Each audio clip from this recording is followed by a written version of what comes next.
పుష్ప కోసం కష్టపడి క్యారీ చేస్తున్నట్టున్నారు కదా, అదే లుక్ అదే హెయిర్ స్టైల్.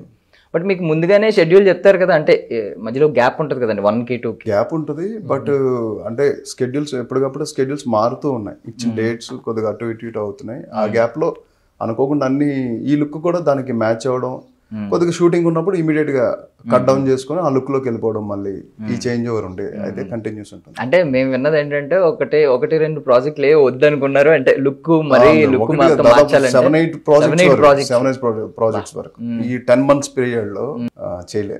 పుష్ప లాంటి పెద్ద సినిమా చేస్తున్నప్పుడు అంటే హీరో గారి డేట్స్ సడన్ గా క్రియేటివ్ సైడ్, లేకపోతే మనకి వాతావరణం కూడా ఇప్పుడు ఒక మంచి సెట్ వేస్తారు, పెద్ద వాన వచ్చిందంటే సెట్ అంతా మళ్ళీ పాడవుతుంది, మళ్ళీ ఆ సెట్ కోసం మళ్ళీ రీకన్స్ట్రక్షన్ చేయాలంటే మళ్ళీ టైం పట్టింది. మనం అయితే రెడీగా ఉండాలి, ఒకవేళ టెక్నికల్ గా అవేమైనా ప్రాబ్లం వచ్చినా. పెద్ద సినిమా కాబట్టి స్పాన్ ఉంది. ఇప్పుడు అలాగే బన్నీ గారు కూడా నేషనల్ అవార్డు తీసుకున్నారు, సినిమా మీద ఎక్స్పెక్టేషన్స్ ఇంకా ఎక్కువ ఉన్నాయి.